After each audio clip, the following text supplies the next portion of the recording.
You people always try something." The words cut through the cabin like a slap, sharp, dismissive, and heavy with contempt. Dr. Evelyn Reed stood poised at the first-class entrance, blazer pressed, suitcase in hand, when flight attendant Chloe Jenkins tilted her head, lips twisted in a tight smirk, and said it loud enough for Rose to hear. The insult wasn't casual. It was deliberate, a challenge wrapped in a sneer. Chloe snatched Evelyn's boarding pass, lifted it toward the light as if testing its worth, then shoved it back against her chest with a mocking laugh. "You don't look like a doctor. You look like you belong in coach." The air shifted instantly. Phones raised, whispers hissed, judgments circling like vultures. Evelyn didn't flinch. She didn't plead. She simply stood still, presence radiating louder than protest, as if silence itself could command a room. What no one around her realized was that the woman they dismissed, the one they tried to push back to the shadows, wasn't just a passenger. She was the power behind the very skies they were about to fly. And that truth was seconds away from tearing their assumptions apart. The cabin hadn't settled. What began as a single sentence was now a storm swelling in whispers, the kind of turbulence that doesn't rattle wings but rattles dignity. Evelyn Reed stood in front of seat 2A, her boarding pass clutched like proof carved into paper. Yet Chloe Jenkins kept her stance with arms crossed and lips curled, feeding the crowd around them like an actress on stage. "Typical," muttered a man in row 3, not loud but loud enough. "Probably a cheap ticket. Try her luck." His words hung heavy, another layer of judgment tossed casually, as if reducing her presence to a guessing game of worth. Phones tilted higher. Screens blinked live. A businessman in 1B leaned forward, his voice dripping with sarcasm. "Just wait. She'll play the discrimination card." He smirked, sure of himself, already narrating a script that wasn't his to write. Evelyn didn't speak. She opened her phone with the precision of someone used to acting quietly but decisively, her fingers tapping out 3 brief messages. One to her assistant, one to legal counsel, one to a number marked only board chair, personal. Then she slid the device back in her blazer pocket and lowered herself in her seat with a calmness that wasn't weakness, but warning. Chloe, instead of processing the truth stamped clearly on that pass, lifted her own phone and went live, her voice bright, rehearsed, a vlogger chasing clicks. "Hey fam, welcome back to Skylock. You won't believe this one." She angled the lens toward Evelyn without naming her, letting the insinuation drip. "Some people think they can sit wherever they want." Within seconds, numbers ballooned. Alsnatska sits at 7K, 72K. The cabin wasn't just a cabin anymore. It was a broadcast studio, an arena where bias became entertainment. Evelyn sat steady, her blazer unwrinkled, her gaze forward, and the silence around her grew louder than words. Presence, not protest. That was her choice. Because real power doesn't rush. It waits. It builds. It lets arrogance climb just high enough to collapse under its own weight. And all the while, unseen but unstoppable, Evelyn had already placed her first quiet moves, the kind that rippled beyond walls and screens, moves that would outlast every whisper in that plane. The murmurs thickened, a hum of judgment passing from row to row, invisible yet crushing, like pressure inside a sealed cabin. A young woman in 3A clutched her e-reader, pretending to read while her fingers trembled each time she swiped the screen. She had heard the words, seen the smirk, but she chose silence, hoping invisibility would protect her. In 4B, a retired firefighter named Arthur Dixon leaned forward, his jaw tight, his voice low but firm when it finally broke through the noise. "Excuse me, ma'am. I saw her boarding pass. It said first class. No question." But Chloe didn't turn, didn't falter. Her reply sharp and dismissive. "Sir, please remain seated. Security is on the way." Interference. That was what she called truth when it cut across her narrative. From across the aisle, An older man with a southern drawl shook his head. Why is this even a discussion? Just look at her. She doesn't belong here. His wife touched his arm, not to disagree, but to remind him cameras were everywhere, reputations fragile, optics everything. Evelyn stayed silent. Her posture was flawless, her hands relaxed on the armrest, her breathing unbroken, as if every nerve in her body had been trained to deny them the satisfaction of seeing her band. And while the live stream soared past 90K, strangers across the globe were already choosing sides, building stories without context, fueled by bias that didn't wait for facts. She's stalling. Fake ticket. Not even a real bag. The verdict was being written in real time, yet Evelyn refused to play defendant, because she understood something the crowd didn't. That silence, wielded with intent, has weight. It forces the guilty to keep talking, to dig deeper, to expose themselves. And soon, the heavy thud of boots on the jet bridge announced security's arrival. Not one, but two officers stepping aboard. Radios crackling, vests strapped tight. Phones tilted higher, eyes widened, the spectacle growing. Officer Miller scanned the cabin and approached Chloe first, his voice clipped. "What's the issue?"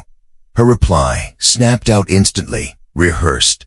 She's refusing to move from a seat that isn't hers. Non-compreant. Miller turned to Evelyn with the cold assessment of a man trained to see suspects, not customers. "Ma'am, I'll need you to step off the plane." The tension snapped like a wire pulled too tight. Yet Evelyn remained still, her eyes steady, her tone even as steel when she finally spoke. "I am in the seat I paid for. 2A first class." The officer's question followed, transactional, dismissive. "Do you have proof of purchase?"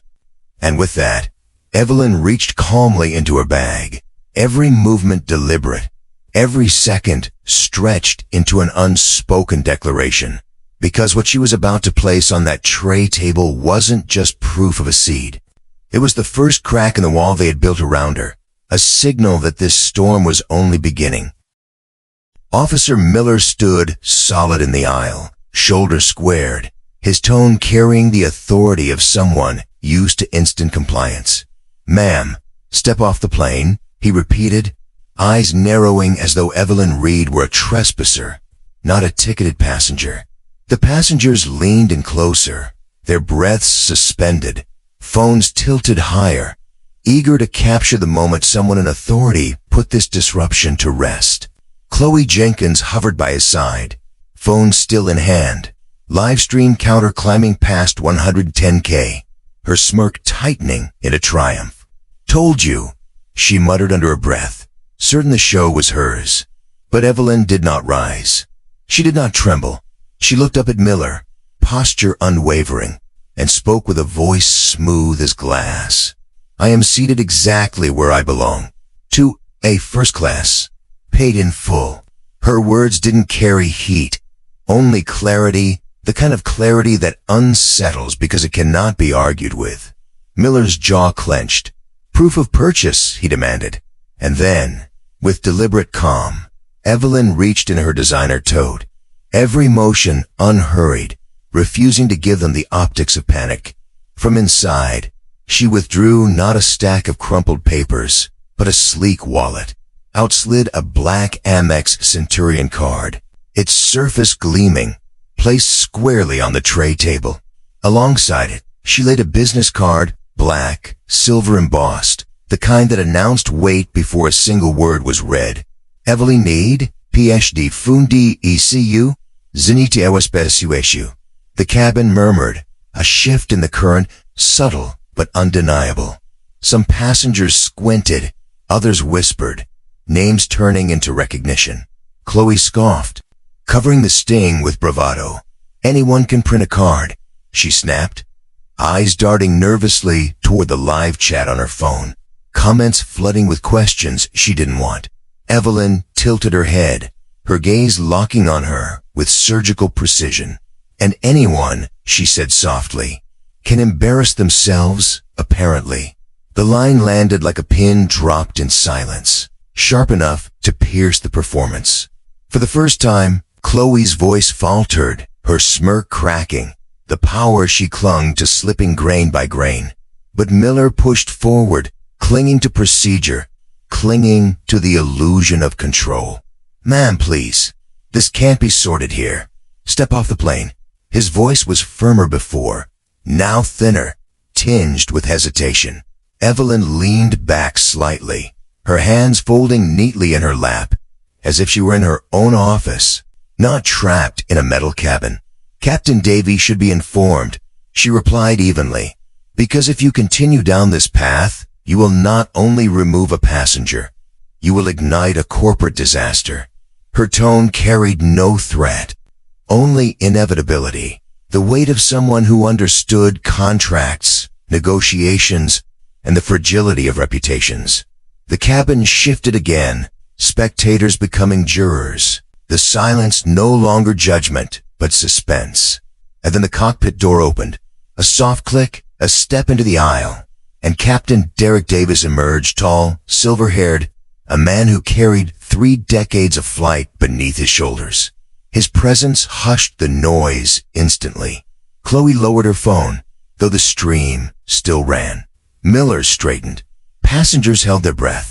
Davy's gaze swept the cabin, landing on Evelyn into a calm, composed, her documents laid out like evidence. "What's the delay?" he asked, voice clipped professional. Chloe pounced. "Passenger in the wrong seat, Captain," refusing to move. Her words carried the same false certainty as before, but weaker now, as though even she doubted their strength. Davies extended a hand.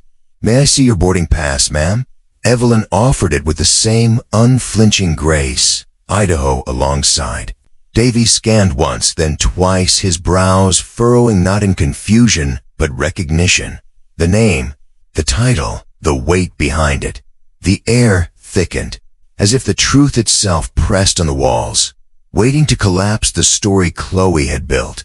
Davies lingered on the details, the ticket, the ID, the embossed card gleaming on the tray table. His breath slowed, not from doubt, but from recognition. Zenita Yospos. He'd sat in meetings about those contracts, signed leases for aircraft equipped with their systems. And now the woman in 2A, silent yet unshakable, was the architect behind the very technology his airline relied on. He cleared his throat, voice dropping. "Dr. Reed, this appears to be in order. I'll just verify in our system." Evelyn gave a single nod, measured, as if granting him time to catch up with what she already knew. Davies tapped into his tablet, pulling up the airline's back end. The record glowed clear. Dr. Evelyn Reed, C2A, first class, ticket purchased directly through the premier booking line, paid in full, nearly $3,000. He exhaled, but his eyes caught one more line, highlighted in quiet authority. Partner-level corporate, internal use only. His gaze snapped back to Evelyn, realization dawning in full. "Everything checks out," he said, steady but subdued. "You're right where you belong." Chloe's face drained of color. Miller shifted uneasily. Evelyn remained motionless, a polite nod acknowledging the inevitable. Davies turned toward the cabin, his words carrying a weight no one could dispute. "I believe we owe Dr. Reed an apology." The silence that followed wasn't relief, it was collapse. Collapse of every assumption, every whisper, every smirk that had stacked itself against her. Marcus Thorne in 1C froze, his phone hovering midair, his stream still rolling with captions calling her a fraud. The live chat now buzzed with questions, screenshots zoomed in on the black card, the business card, the name Evelyn Reed. "Wait," a viewer posted. "Is that Zenith Aerospace? That's huge." Another followed. "Look it up. She's the CEO. This airline just humiliated its own partner." Hashtags erupted. Threads multiplied. The narrative Chloe tried to script devouring itself in real time. Chloe glanced down at her screen, the flood of comments turning hostile. "This is your boss's boss. Delete it while you can." But deletion couldn't undo what was already mirrored, reposted. Archived. Evelyn had not raised her voice. She hadn't demanded anything. She had simply stayed, silent proof placed before them, letting the truth travel faster than the plane ever could. Davies returned her documents with the smallest bow of acknowledgement, an instinct born of respect he hadn't expected to give at the start of this flight. The weight of authority shifted. The balance of the cabin was no longer on Chloe's side. Miller stepped back, his authority dissolving into awkward compliance, his eyes avoiding hers. Evelyn folded her hands again, her presence reclaiming the space not through confrontation, but inevitability. And yet, what they thought was an ending was only the first fracture. Because silence had done its work, patience had pulled arrogance to its breaking point, and the real reveal was still waiting, hidden in the cards she hadn't played. Chloe swallowed hard. The live stream finally cut, but the damage had already scaled beyond her reach. Marcus's video ticked past 100 reposts, screenshots plastered across forums, corporate channels buzzing awake in real time. And through it all, Evelyn stayed exactly where she was, still, unflinching, a woman who had turned an accusation into a reckoning with nothing more than proof and presence. The initial confrontation was over, but the storm it unleashed was only beginning to break. The cabin had quieted, but it wasn't peace. It was pressure, the kind that sits heavy on shoulders and makes silence louder than shouting. Captain Davis had returned to the cockpit.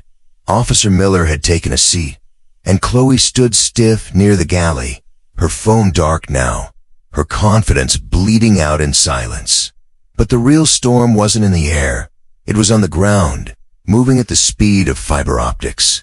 Because while Evelyn Reed sat motionless in 2A, the videos had already spread like wildfire, captions multiplying, hashtag sparking, and within minutes, the story was trending under hashtag Zindavgay, hashtag Dr. Evelyn Reed, and hashtag Fly with Respect.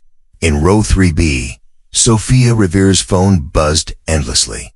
She was an aerospace engineering student, sharp-eyed, ambitious, and she knew the name Evelyn Reed well.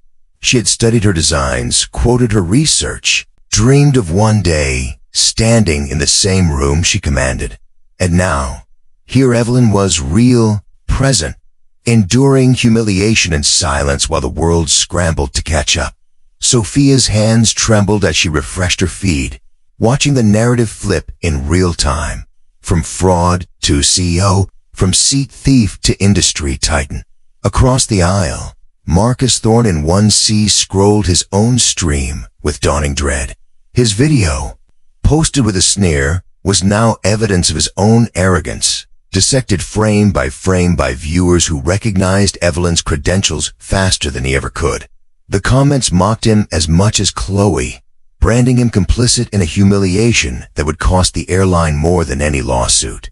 And still, Evelyn remained still, her body a pillar of patience, her silence an indictment more brutal than any raised voice. The truth had begun to crack the facade, but she wasn't finished. She had carried more than one card, more than one identity, and the time to play the next was drawing closer. The hum of the engines beneath the floor vibrated like a drumbeat, steady, building tension in every rib of the aircraft. Chloe's shoulders slumped, her bravado gone, but her thoughts raced, scrambling for justification, for any narrative that could save her from the avalanche she felt coming. She whispered to another crew member, but the words were lost in the hum, her voice shrinking under the weight of her own choices. Evelyn leaned forward slightly, reaching in her blazer pocket, fingers closing around a second business card. Not glossy black, not silver embossed, but plain, matte, understated in design, yet devastating in implication. She placed it gently beside the first. A ripple of recognition ran through those close enough to see. Sophia leaned forward, her eyes widening, her hand flying to her mouth. She had seen that name before, not Evelyn's, but the one printed beneath it. Atlas Investment Group, Evelyn Reed, co-founder and COO, private equity, transportation sector specialist. The atmosphere shifted once more, this time sharper, heavier, like a cabin losing pressure. She wasn't just the CEO of a company that designed systems airlines relied on. She was part of the investment group that owned stakes in those very airlines, including this one. Chloe's lips parted in a silent gasp, her voice gone, her authority drowned by the magnitude of what stood before her. Evelyn's voice broke the silence with surgical precision, calm, deliberate, but carrying the weight of inevitability. I suggest someone from corporate be notified, not a gate supervisor, not a manager, someone who understands the depth of our relationship. Her tone wasn't a request. It was structural collapse disguised as courtesy. Captain Davies reappeared from the cockpit, his face paler now, his eyes flicking between the cards on the tray table and the passenger, holding them. "Dr. Reed," he said cautiously, "are you telling me you hold equity in Atlantic Airways?" Evelyn met his gaze without blinking. "Indirectly. Atlas holds 12% of your parent company. I helped lead that acquisition." The cabin gasped as one, disbelief colliding with recognition, shock unraveling certainty. Marcus Thorne whispered into his phone, his arrogance finally fractured. "She owns the company." This just flipped completely. The cabin was no longer divided by whispers. It was riveted by revelation. Every eye fixed on the woman in 2A. Every phone angled toward her, though most were now less eager to mock than to record history unfolding. Chloe clutched her badge like a shield. Her earlier bravado collapsed into a silence, so brittle it might shatter at the faintest word. Officer Miller had retreated to the edge of the aisle. His authority dissolved into the realization that this had spiraled far above his pay grade. Captain Davies stood steady, but his tone when he spoke carried a weight that admitted the truth. "Dr. Reed, I will contact our regional executive immediately," he said, already reaching for the secure line reserved for crises. Evelyn inclined her head slightly, composed, measured, as if acknowledging the bare minimum of what was owed. The passengers didn't breathe, they waited. Evelyn let the pause stretch before speaking again. Each word controlled, deliberate, calculated to leave no escape hatch. "3 immediate actions," she said, her voice even but ironclad. "Termination of any employee who live-streamed this event without consent. Suspension of all crew involved, pending investigation, and a formal corporate apology acknowledging the assumptions that led to this incident." Her words were not demands. They were blueprints, commands disguised as reason, the architecture of consequence built in real time. Chloe flinched, eyes darting, but the truth had already eclipsed her. Marcus Thorne lowered his phone slowly, guilt tightening across his face as he realized his own complicity.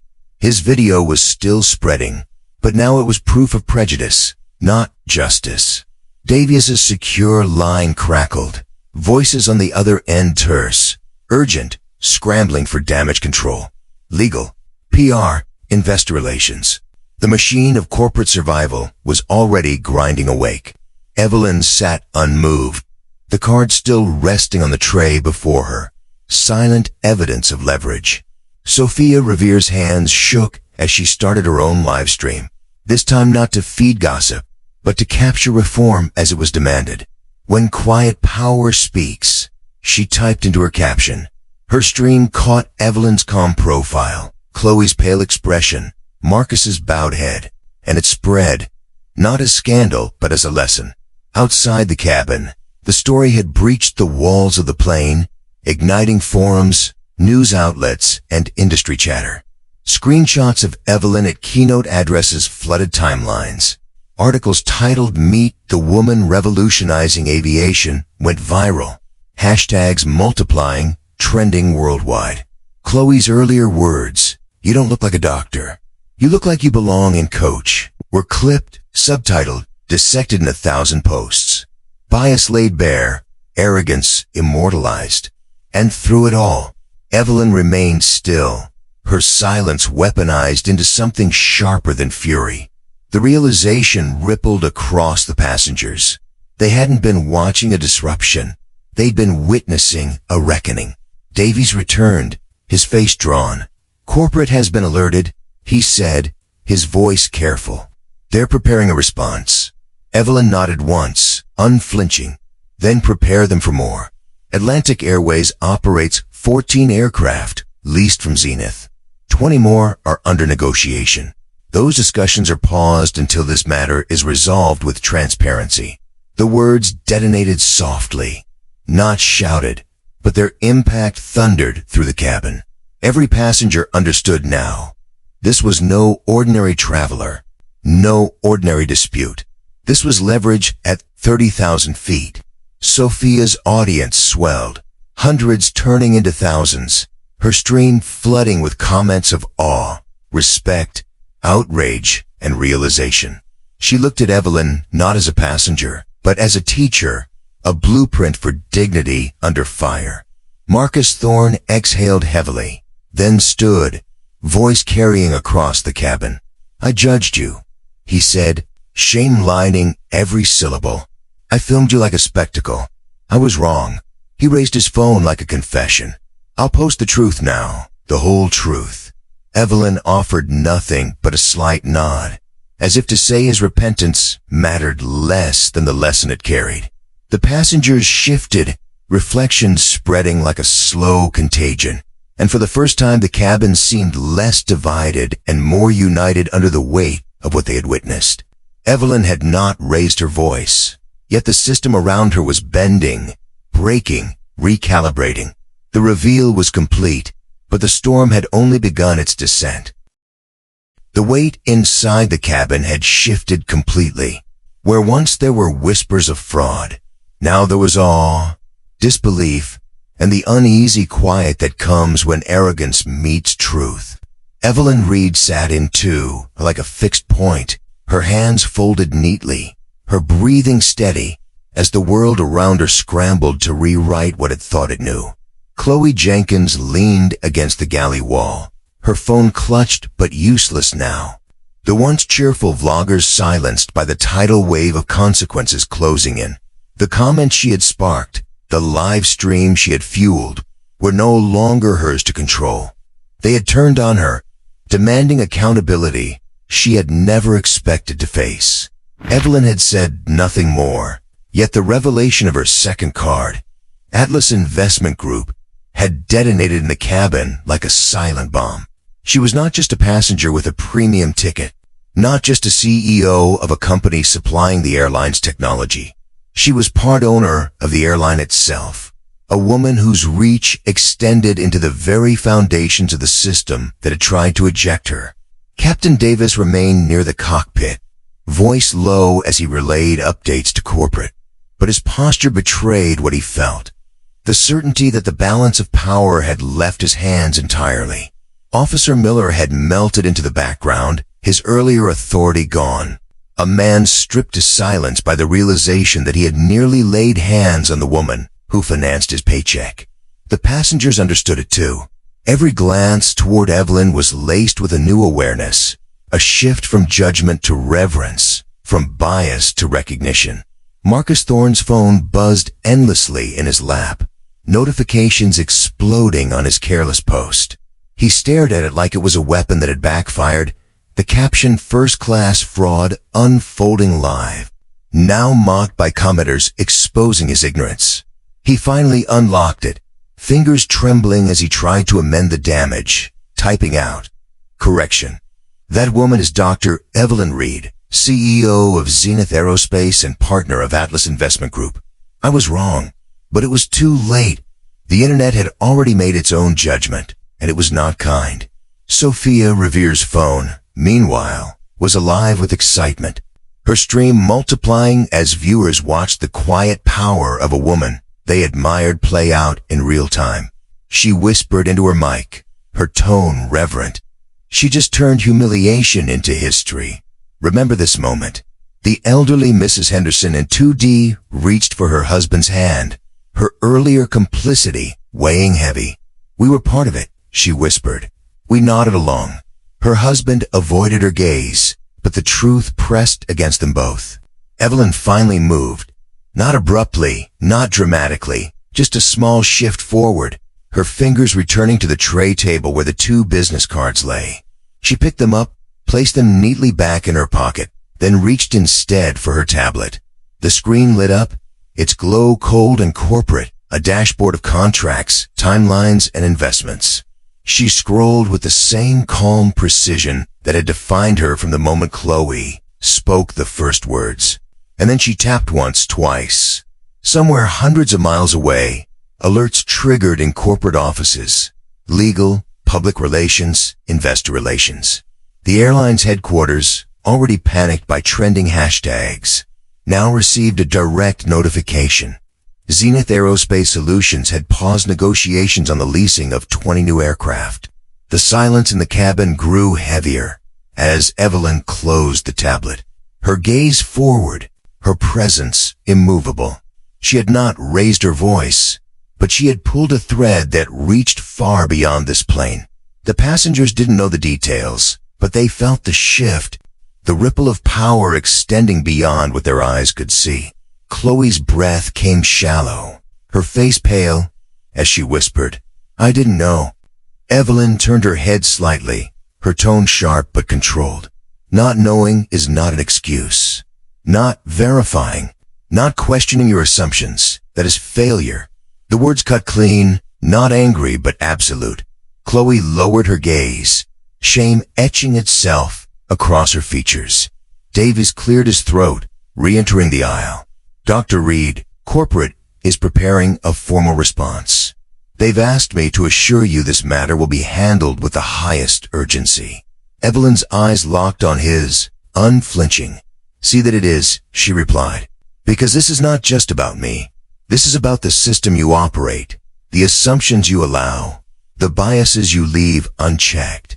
Today, it nearly cost you more than a passenger. Tomorrow, it could cost you everything."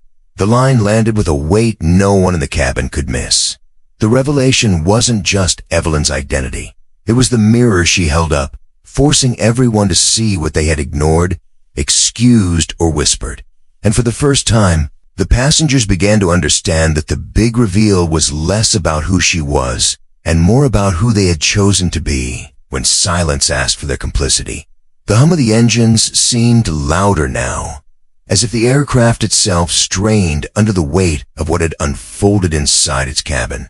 Every passenger felt it, the sense that this was no longer a flight but a tribunal, no longer a delay but a reckoning.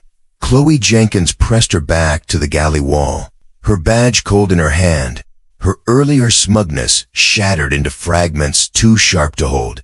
She had won an audience.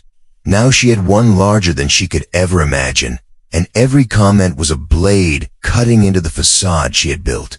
Evelyn Reed sat unmoved, her presence commanding not by force, but by inevitability, a reminder that real power doesn't ask permission to exist. Her tablet rested on her lap. Contracts already shifted, alarms already triggered in offices far away. She had not shouted, not demanded, not pleaded. Yet the company she partly owned was spiraling in a crisis mode because of her stillness. That was the reveal, the lesson. Quiet power could be louder than outrage. Marcus Thorne could no longer bear the silence pressing on him. He rose halfway from his seat, his voice trembling, stripped of the smugness he had carried minutes earlier. "I need to apologize," he said, the words raw, exposed. "I filmed you. I mocked you. I assumed the worst without even asking a question. My video is out there, spreading lies, but I'll post the truth. All of it." His confession spilled into the cabin, echoing off walls that had once held only judgment. Evelyn didn't turn toward him. She simply inclined her head, a gesture, both acknowledgement and lesson. That truth didn't need her validation. It needed his accountability. Across the rows, Sarah Miller in 3A finally found her voice, her e-reader closed in her trembling hands. "I heard what she said to you," she admitted, her eyes downcast. "I heard it and I said nothing. I kept my head down because I didn't want to get involved. That was cowardice. I let it happen. Her voice cracked, but her words rang louder than any whisper of gossip. Arthur Dixon, the retired firefighter, leaned forward and nodded. "Owning it matters," he said, his tone gravelly but steady. "Most people never do." The ripple spread. Even Mrs. Henderson, who earlier had nudged her husband into silence, spoke now, her voice fragile with regret. "I was part of it. I nodded along. I let the pattern play out because it felt normal. But isn't normal. Not anymore." Evelyn turned slightly, her gaze cutting across the cabin, her voice steady but edged with finality. "Change doesn't begin when someone is caught," she said. "It begins when someone chooses to see what they ignored." The words weren't just for Chloe. They were for everyone. The passengers shifted, reflecting, their earlier complicity pressing down like weight. Outside the aircraft, the internet raged louder. Hashtags surged to the top of trending lists. News anchors drafted scripts in real time. Legal analysts dissected implications, and aviation blogs plastered Evelyn's face across headlines. Every outlet replayed Chloe's smirk, her dismissive words, her live stream. Bias had been documented, archived, and multiplied. And in every replay, Evelyn's silence loomed larger, her stillness a weapon no one had seen coming. Captain Davies returned once more, his face pale, his phone pressed tight to his ear. He ended the call with a curt nod, then faced Evelyn. "Dr. Reed, corporate is preparing a public statement. They will comply with your demands. Legal and investor relations have already escalated this to the highest level." Evelyn's eyes flicked toward him, calm, unshaken. "This was never about compliance," she said. "It was about recognition. Recognition of the biases that nearly tore this company apart mid-flight. Recognition of the power you ignore until it threatens your bottom line. Recognition of the dignity every passenger deserves, no matter their skin, their background, or your assumptions." Her words lingered in the cabin like smoke, seeping into every corner, impossible to escape. Sophia Revere lifted her phone. "Still live," her voice clear, almost reverent. "This is more than an incident. This is reform in motion." She angled her camera across the cabin. Evelyn seated calm. Chloe collapsed in shame. Marcus bowed in repentance. Davy stiff with consequence. Her audience swelled past 2,000, then 5, then 10, spreading the reveal far beyond the aircraft's walls. Evelyn opened her tablet once more, the glow reflecting off her steady features. A file appeared on screen, its title stark, Airfare Dignity Initiative. She scrolled, the framework outlined in meticulous detail. Bias training, verification protocols, passenger advocacy hotlines, public reporting.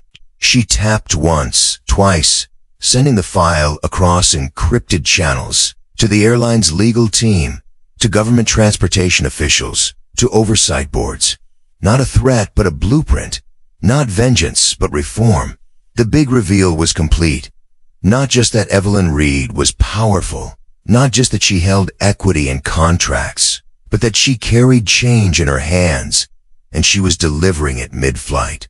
The cabin sat in silence, heavy, awestruck, convicted. And though the engines thrummed, though the plane prepared for takeoff, every soul aboard knew they had already departed into a new understanding, into a new era where silence could be justice, and quiet power could be the loudest voice in the room. The cabin sat in heavy silence, but it was not the silence of comfort. It was the silence of reckoning, of people realizing they had played a part in something far larger than a seat dispute. Evelyn Reed remained steady in 2A, her posture unchanged, her gaze calm, her hands folded as though she were a judge waiting for the jury to deliver its own verdict. The passengers shifted, the weight of reflection pressing down on them, and one by one voices began to break through. Marcus Thorne, still clutching his phone, exhaled a long, shaky breath. "I was wrong," he admitted, louder now, owning the moment. "I mocked you. I streamed you like entertainment. I didn't see you as a person, only as a story to tell. But I'll fix it. I'll post the truth, and I'll let the world know who you really are." His words were raw, but Evelyn didn't respond with warmth or anger, just a slight nod, as if to say that accountability wasn't about her forgiveness, but his willingness to face himself. Sarah Miller in 3A spoke next, her voice trembling, fragile but determined. "I kept my head down because I didn't want to get involved. I told myself it wasn't my fight, but that was cowardice. I heard the words, I saw the way she treated you, and I stayed silent." In silence, she faltered, then steadied herself. Silence is permission. Her confession rippled across the rows, the truth in it undeniable, and Arthur Dixon leaned forward, his gravelly voice carrying weight. "Owning it matters," he said again, louder this time, as if carving the words into the air. "It always matters." And then, unexpectedly, Mrs. Henderson in 2D lifted her chin, her eyes glistening with shame. "I was part of it too. I didn't say the words, but I let them sit. I let them spread." I nodded. I acted like it was normal, but it isn't. It never was. Her husband looked down, his silence a confession all its own. Evelyn finally shifted, her gaze sweeping across the cabin. When she spoke, her tone was even, quiet, but each word landed like a strike of iron. "Change doesn't begin when someone is caught," she said. "It begins when someone chooses to see what they ignored. Not tomorrow, not when it's convenient, but the moment you recognize your silence helped it happen." Her words cut through the air, sharp, undeniable, and for the first time the passengers weren't just watching. They were absorbing, reflecting, reshaping themselves against the weight of her truth. Outside the aircraft, the internet was no longer a background murmur. It was a storm. Hashtags had climbed to the top of global trends. News outlets were broadcasting live. Analysts were dissecting the implications for Atlantic Airways. And every screen replayed the smirk on Chloe's face, the dismissal at her voice, the live-streamed arrogance, now weaponized against her. Evelyn's silence had become the headline, her stillness more commanding than outrage. Captain Davies re-entered the aisle, his phone still pressed to his ear. He ended the call with a clipped nod and spoke carefully, his authority now a shadow of hers. "Dr. Reed, corporate has confirmed they're preparing a public statement.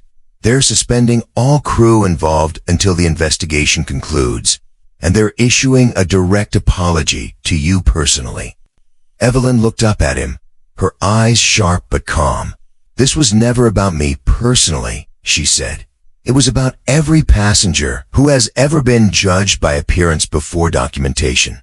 About every traveler who has been told they don't belong before they are given the chance to prove they do."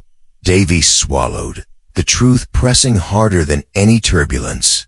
Evelyn reached for her tablet again, scrolling through a document titled Airfare Dignity Initiative.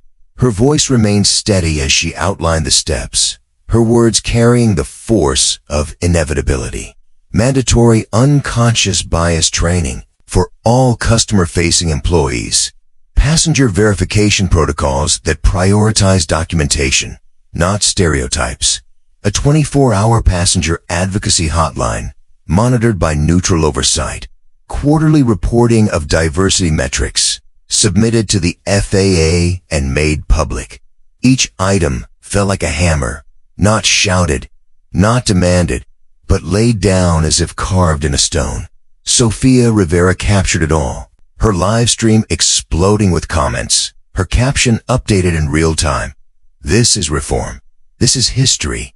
Evelyn looked up from her screen, her gaze sweeping the cabin again. "This isn't about punishing one employee," she said, her tone sharp enough to cut. "It's about dismantling a culture that told her she would never be held accountable. That's the difference between damage control and change. Damage control hides the fire. Change builds something fireproof." The words lingered, searing, undeniable, and the passengers sat caught in them, aware that they were witnessing not just an aftermath, but a transformation. The silence that followed was not empty. It was thick with reflection, a silence that pressed against skin and bones until passengers shifted under its weight. Chloe Jenkins, still pinned near the galley, could no longer meet Evelyn's gaze. Her phone was dark, her audience gone. Yet the echo of their comments lived on in her mind. The mockery turned against her. The digital jury, unforgiving. Evelyn's voice returned, cutting through the tension like steel through cloth. Bias isn't just one person's flaw. It's a system. It is built into the reflexes of an industry that believes appearances are evidence, and silence is protection. If this incident exposed anything, it wasn't just my own treatment. It was the readiness of this cabin to accept the lie over the truth. Her words turned every seat into a mirror. Faces shifted, eyes lowered, breaths caught. The truth stung, not because it was loud, but because it was undeniable. Sophia Revere's live stream captured every syllable, her audience doubling, and then tripling, until thousands watched with the same held breath as those in the cabin. "Do you hear this?" she whispered in her mic. "This is the standard being rewritten right in front of us."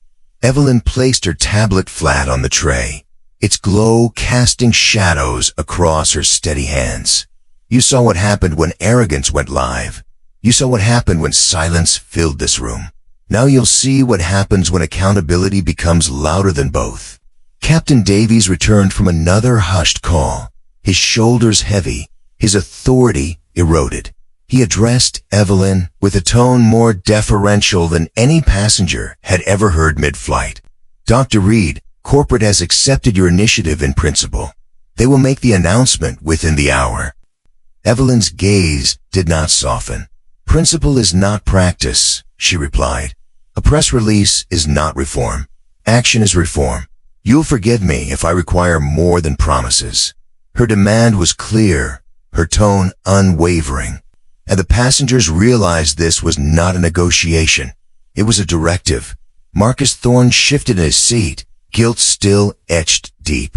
"She's right," he muttered aloud, almost to himself but loud enough to be heard. "We treat apology like a shield, but it's not. It's just the beginning." The words carried, another layer of confession weaving into the reckoning. Evelyn turned her attention back to the cabin, her presence filling every row. "You all participated," she said, her voice neither cruel nor forgiving, but balanced with fact. Some with words, some with silence, some with judgment behind ray screens. That's how bias thrives, not through villains alone, but through audiences who nod along. The sting in her words was deliberate, a reminder that complicity had no refuge. And yet, her tone shifted slightly, carrying not only rebuke, but charge. "But you have a choice now. You can let this moment end as spectacle, or you can let it mark the beginning of how you choose to see, to speak, to act." The hush in the cabin deepened. Even the hum of the engines felt subdued, as if the plane itself paused to listen. Sophia's hands trembled as she typed in her live stream caption. "She's not just addressing them. She's addressing us all." Chloe finally broke, her voice small, stripped of bravado. "I didn't know," she whispered again, more fragile than before. Evelyn's reply came swift, merciless in its simplicity. "Not knowing is negligence. Not knowing is comfort at someone else's expense. And not knowing, repeated often enough, becomes the culture you just assumed would protect you. That's why you thought you could act without consequence." Chloe's eyes filled, her shoulders folding in on themselves, but Evelyn didn't linger. She turned her focus forward, refusing to allow the confrontation to remain about one crew member. This was systemic, and her words demanded systemic change. She tapped her tablet once more, sending a second file. The terms of contract negotiations paused. It reached corporate in seconds, a digital guillotine suspended above their fleet expansion. Evelyn's calm voice followed. "Transparency is not optional. You want your contracts? Then prove your culture deserves them." The statement wasn't shouted. It didn't need to be. Its gravity was undeniable. The cabin shifted again, all mingling with fear, passengers realizing they were watching not just reform but leverage in motion. Power rearranging itself, my dear. Evelyn leaned back slightly, hands folded again, her presence the axis around which the flight now turned. She had built the silence into a force, and now it carried the weight of a sentence the company could not escape. The cabin was no longer an audience. It was a classroom, and Evelyn Reed was its unshakable teacher. Every eye followed her, not because she demanded it, but because her presence refused to be ignored. She let the silence stretch until it pressed against every chest, then spoke again, her voice steady, her words carved with purpose. Howard does not always wear a badge or hold a microphone. Sometimes it sits quietly, seatbelt fastened, waiting for arrogance to reveal itself. You all saw how quickly a lie can spread, how easily judgment can masquerade as truth. And you saw how silence feeds it. Her gaze swept the room, pinning each listener. So the question is not what happened to me today. The question is what you will do the next time it happens to someone else. Sarah Miller wiped her eyes, her voice trembling as she whispered, "I won't stay silent again." Arthur Dixon nodded firmly, his jaw tight. "Neither will I." Even Marcus Thorne, whose arrogance had fueled the spectacle, straightened and said with conviction, "I'll own my mistake, and I'll make sure the truth drowns out the lie." Evelyn acknowledged them all with a measured nod, her expression unchanged. "Then you've begun to understand. Dignity is not charity. Respect is not optional. And silence is never neutral." The weight of her words lingered, heavier than any turbulence. Chloe Jenkins stared at the floor, her earlier bravado extinguished. She whispered, "What happens to me now?" Evelyn's gaze flicked toward her, sharp but controlled. "That isn't my choice. It's the choice of the company you represent. But understand this. Your downfall is not about one mistake.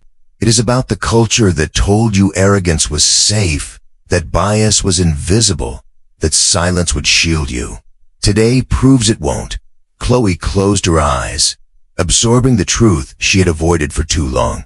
Captain Davies stepped forward again, his voice softer than at any point in his career. "Dr. Reed, corporate has accepted your full framework. Bias training, verification protocols, oversight reporting, all of it. They're calling it unprecedented, but they're moving." Evelyn nodded once, then lifted her tablet, pressing send one final time. The Airfare Dignity Initiative was now in their system, inescapable, archived, and shared with government regulators copied on every message. The ripple was irreversible. Passengers sat straighter, some in awe, some in shame, all of them aware they had witnessed history seated in silence. Sophia Revere's live stream was still climbing, tens of thousands watching. Her voice broke as she addressed her audience. She just changed the sky. Remember this moment. She didn't shout, she didn't fight, she built. Evelyn leaned back in her seat elapsed, her voice dropping into something softer, less like a strike of iron, and more like the quiet of finality. "I didn't defend just my right to a seat today. I defended the right of every underestimated traveler to be seen, to be respected, to be treated with dignity no matter what stereotypes say they belong to. That is the only standard worth carrying forward." The engines roared to life beneath them, the aircraft finally preparing to push back from the gate, but the passengers barely noticed. Their world had already shifted. They had been witnesses to more than a confrontation. They had been witnesses to transformation. Evelyn closed her tablet, folded her hands, and let the silence settle once more. The lesson was finished. The verdict had been delivered. Quiet power had spoken, and the world would not forget.